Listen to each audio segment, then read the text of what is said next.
Hey! Hey, open up! Here. This is where I'm spending the night. I brought my pajamas. I got my pajamas right here. No big deal. I'm gonna set up shop. You can't make me leave. I live here too. Once you make her happy and feel loved again, she's gonna want to leave. This is why you gotta be careful what kind of girls you're cuffing. If she's toxic or has issues or is used to abusive relationships, if you give her the world, she's gonna throw it away and you're gonna be left heartbroken. I think as a society, we need to start talking about people and having like attachment issues and not being comfortable with compliments and people loving them. Because I've been hearing so many times people saying, oh, they won't like you if you like them. That's not normal, bro. That's not mentally sane. If someone shows you love and you feel off put by it, that's on you.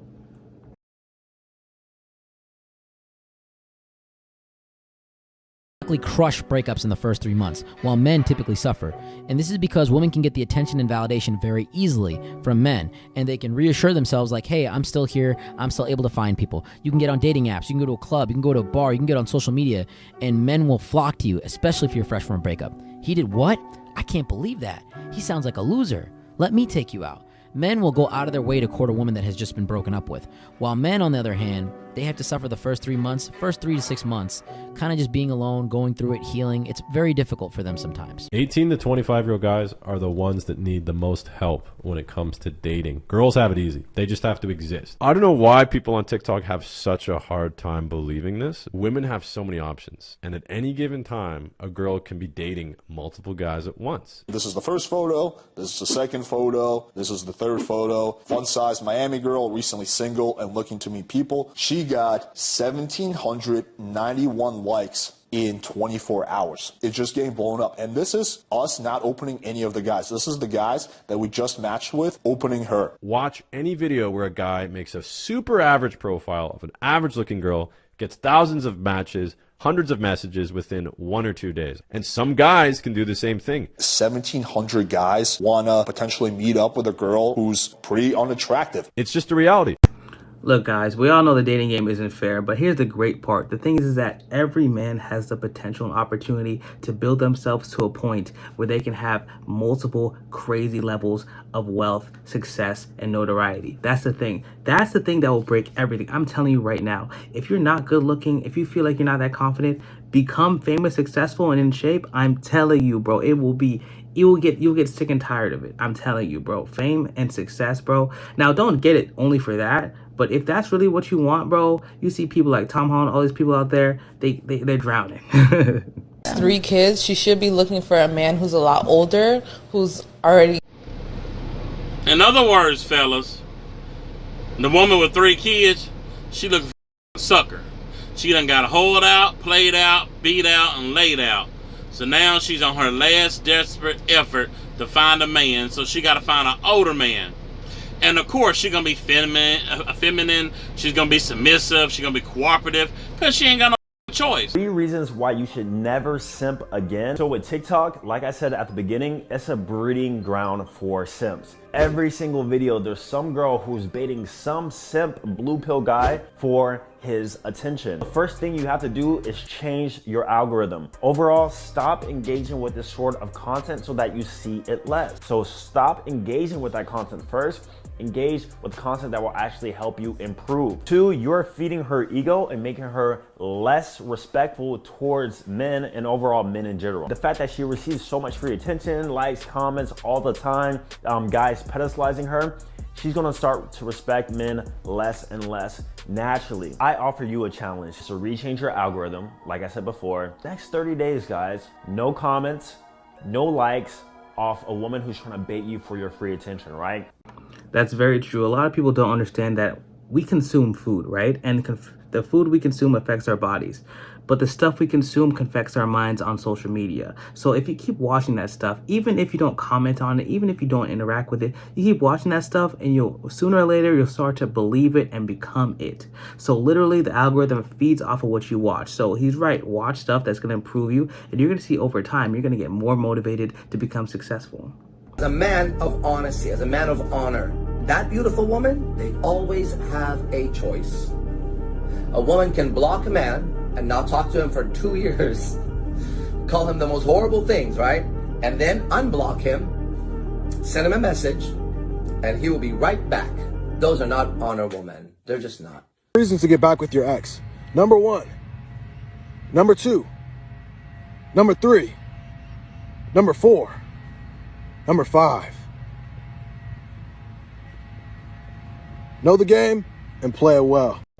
Amen, brother. I'm telling you, they're your ex for a reason. I'm telling you, you think you're going to get back, make things work? No, it didn't work the first time. What's this? Bro, just literally, I suggest just don't do it. Move on. Focus on yourself, grow yourself, and become successful kings.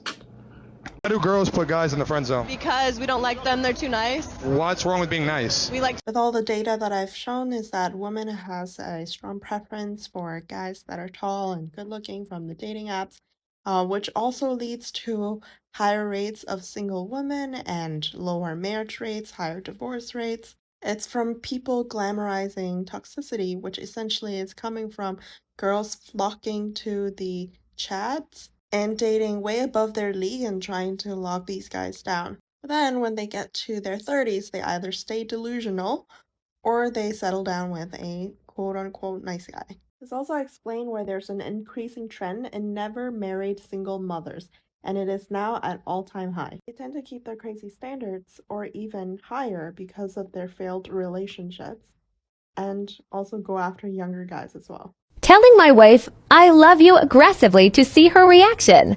Baby girl is feeling herself. Look at her. She's taking a video. She's feeling herself. She must have loved that outfit. Look at her. So I'm going to be screaming I love you as soon as she gets in the car aggressively and see her reaction. Look at her. She's like 5 feet tall. 5 feet tall. Come on. Ooh. Babe!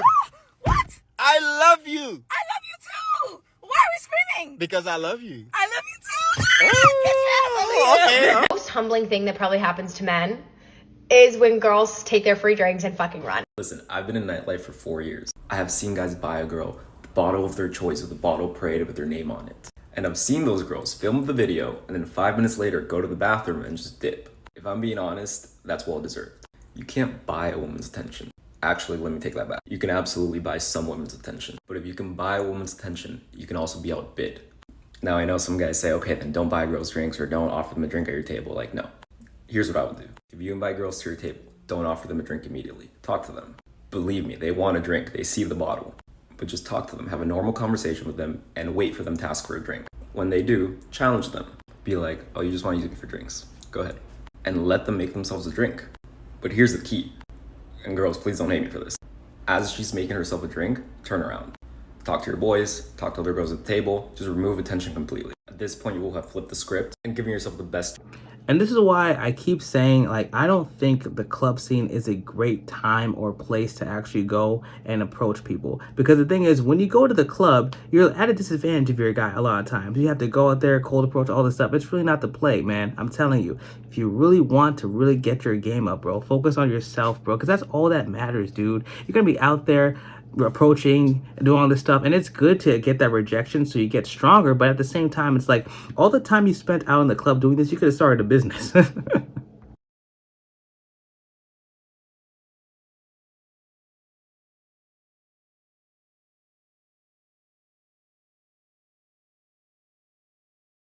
I'm about to share with you right now the biggest single superpower that I could teach you in terms of getting quality women to chase you and to be on your side. And that is holding them to a higher standard than they've ever been held before by another man. When you stop accepting poor behavior and poor boundaries and poor ethics from women, you elevate yourself and you elevate your consciousness. When you have the courage and the gumption to say no to all the trollops in the world, you elevate your consciousness. You detach yourself from the physical lust and the biological level of quality, and you start focusing on the enduring character, traits, strengths, and virtues that actually matter. When we expect more of women, we're really expecting more of ourselves, because we have to be better men in order to attract better women. But I know we can do it. Men should know their worth just as much as a woman, and people take issue when a man knows his worth. Understand, you have value here. You are just as important to this relationship as she is. Men, especially good men, get caught up in the fear of losing her, that they do everything in their power to keep her, not realizing that now Rather than losing her, you're losing yourself. You have to get to a point where you are not afraid if she walks away from you. Yeah, I feel like in our society today, that's all people think about is hooking up, getting with other people, doing all this stuff. And it's like, bro, that's not fulfilling, bro. It's not fulfilling at all. This is going to do nothing for you. Legitimately, it's going to do nothing for you. What it can do is feed your ego, but that's not good because you shouldn't have one, bro, in this situation, man. You should really just focus on growing yourself, bro. Enjoy your own happiness, bro. Who cares what other people think? Don't waste time on that. The most dangerous man in a relationship is one that's not tethered to goals, that's not focused, that don't have direction for his life, that doesn't have an identity, that haven't found himself, that's still hurting, that's still a boy inside a man's body. One without goals, one without responsibilities, one that don't have standards because they don't value themselves. Somebody that don't have a moral compass, someone without a relationship with God, Allah, the universe, or something higher than himself, that's a dangerous man because he cannot be consistent when he's inconsistent in everything else in his life. So how the hell can you expect that man that has never been consistent at anything long enough to be successful at it to be consistent in a relationship with you? See, that's the problem. Love, I have you believe in miracles can happen.